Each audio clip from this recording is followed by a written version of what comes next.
Donald Trump is getting a rude awakening in Alaska. That's right. The latest Economist poll shows that Donald Trump's approval in Alaska is negative 13. Alaska, which is generally thought of as a red state, Donald Trump has a net negative 13 approval there. Also in the latest Economist polling, Donald Trump is negative 19 in Texas, negative 16 in Iowa, negative 21 in Pennsylvania. Now, Donald Trump is throwing a tantrum right now as Republicans may lose big ground in Alaska in the upcoming elections. Here's what Donald Trump just posted.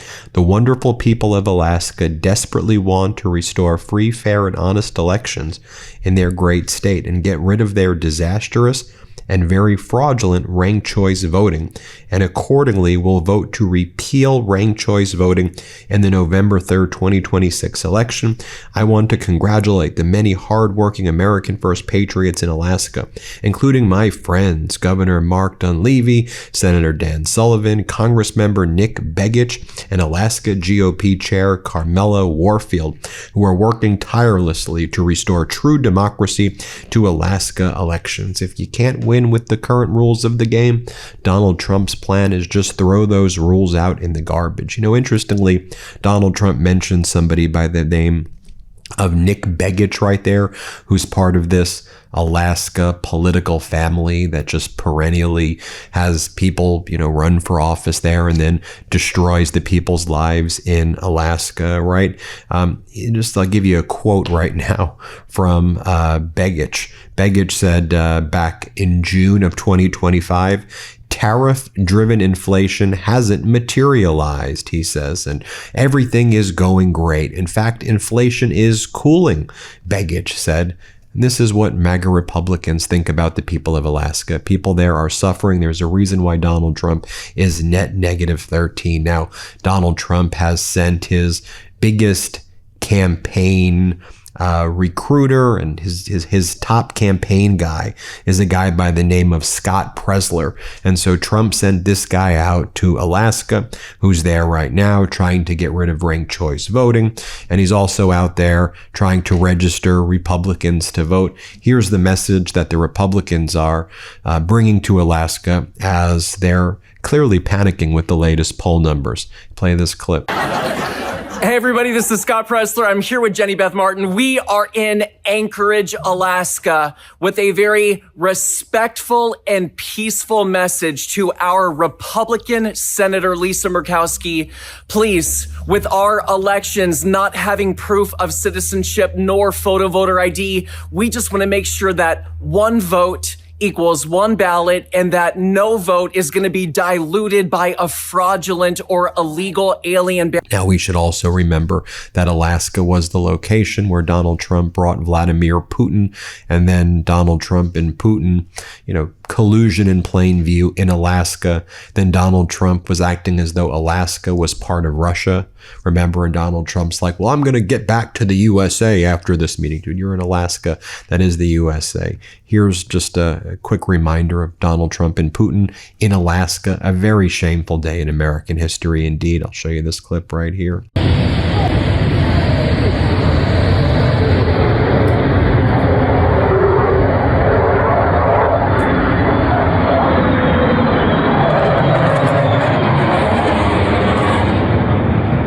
Now, it should also be noted that Donald Trump is scheduling a drilling auction in an Alaska wildlife refuge. That's how Donald Trump believes that with this catastrophic war in Iran, how he says this is going to make America so much stronger and make gas prices go down. We're going to officially schedule an auction for the rights to drill in wildlife refuges in Alaska. In the Arctic National Wildlife Refuge, that's where drilling will take place, the home of grizzly bears, polar bears, gray wolves, and 200 species of birds, and also a land that is sacred to indigenous peoples in the region. That's Donald Trump's plan right there. And it doesn't address the fact that with the Strait of Hormuz closed, oil is an international commodity. And so the price of crude, whether it's WTI or Brent, is deeply impacted by what's going on in the Strait of Hormuz. You can't drill your way out of this problem. That's just not the way the international oil markets work.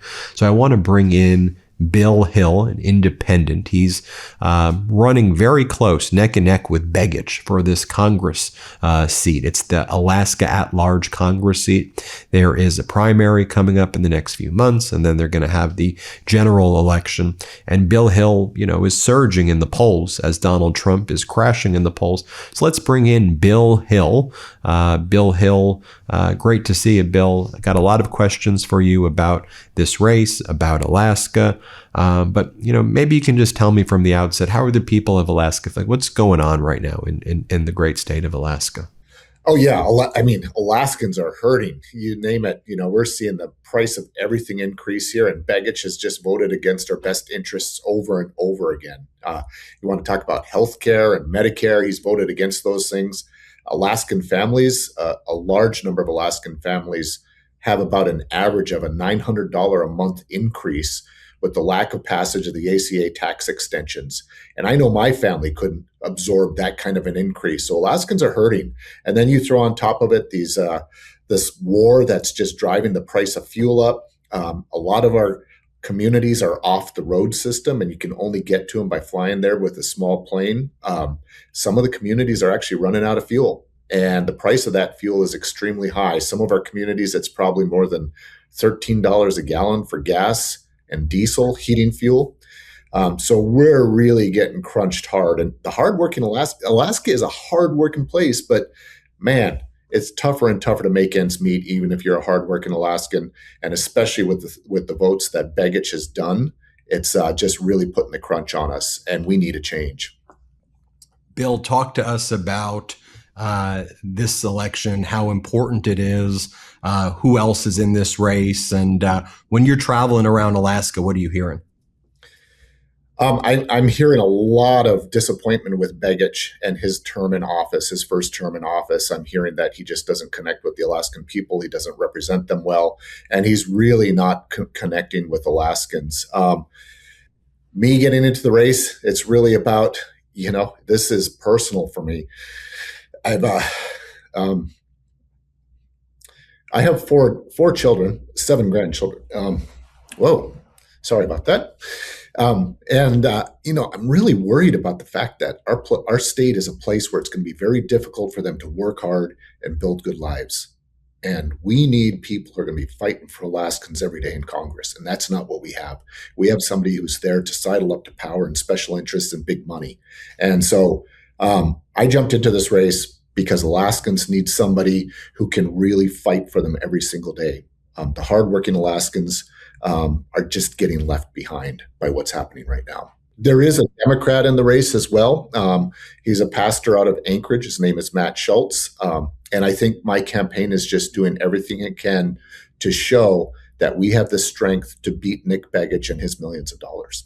Bill, sometimes we talk about Donald Trump's policies, and they're so outrageous sometimes that we have a time we almost talk about it as parody. He's doing the Golden Ballroom, reflecting pool, triumphal arches, or, on one day Donald Trump is saying, we have a deal, then there's no deal, and he's having fake negotiations in his mind. And, it creates a level of, mockery and, how crazy is this? And there is that component. But what I sensed in your voice there, and as I sense in your campaign, is that there is pain being felt in Alaska right now.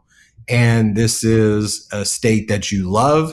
It's a state that so many people have such great pride in. And you think about your children and your grandchildren, and you think about their futures and what that could look like. And under Begich and Trump, it's really grim and it's really dark. And that's what I sensed in your voice right there.